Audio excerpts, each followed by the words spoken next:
Everyone, it's your good friend Rhonda Marsh, and I want to talk to you today. This is kind of a follow-up from the last video I did on boundaries.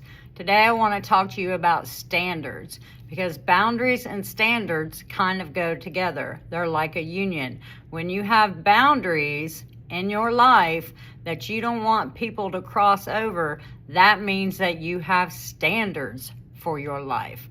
Okay, what is a standard? It's an expectation that you hold for yourself on what you will allow. Again, like boundaries. What kind of standards do you have for yourself? Are you that kind of person that's always thinking and saying, I deserve better, I deserve better, I deserve more, I deserve not to be treated like this? Then have some standards for yourself. If you have to, write down those standards that you have for yourself, how you would like to be treated, what you won't tolerate anymore. What are your standards? Are your standards too low? Do you find that you are settling all of the time because you don't want to be alone? There are so many people out there that don't want to be alone, so their standards are low because they don't want to be alone. I will challenge you, raise your standards. Yes, you might be alone for a little while because you're not going to meet that person that meets your new standards. But you know what? It beats like putting up with putting up with relationships that do not work, that don't live up to your standards, and then going through more pain, more hurt, more heartbreak, everything like that in your life.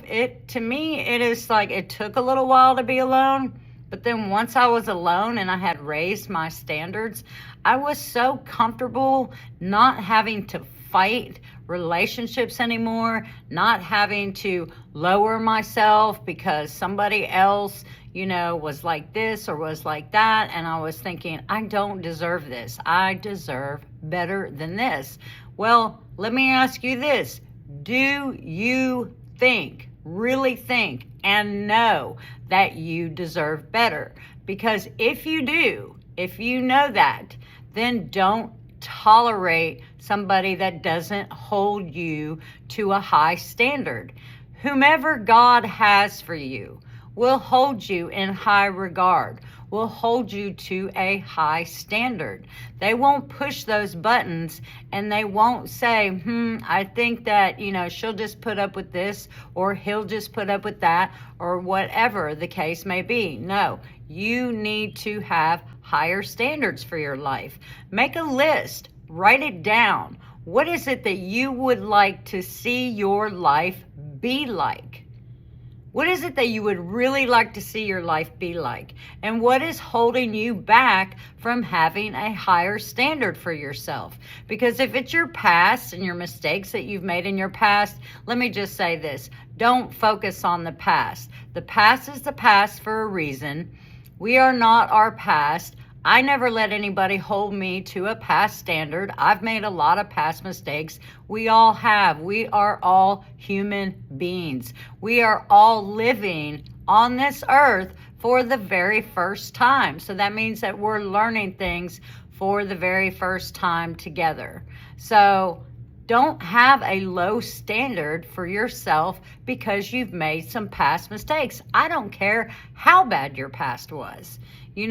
Raise the bar. There has to be a time when you say, if not now, then when? Because if you are tired of living that life where you're like, I am sick and tired of being sick and tired, then raise your standards. Write down what those standards are when you're in your alone time.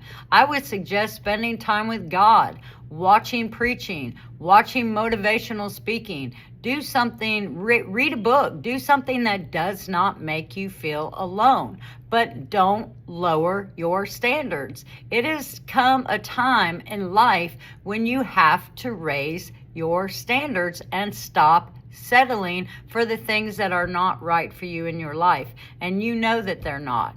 So stop fooling yourself. Don't lie to yourself. Come clean with yourself and raise your standards. And always, as I always say, and have peace on purpose.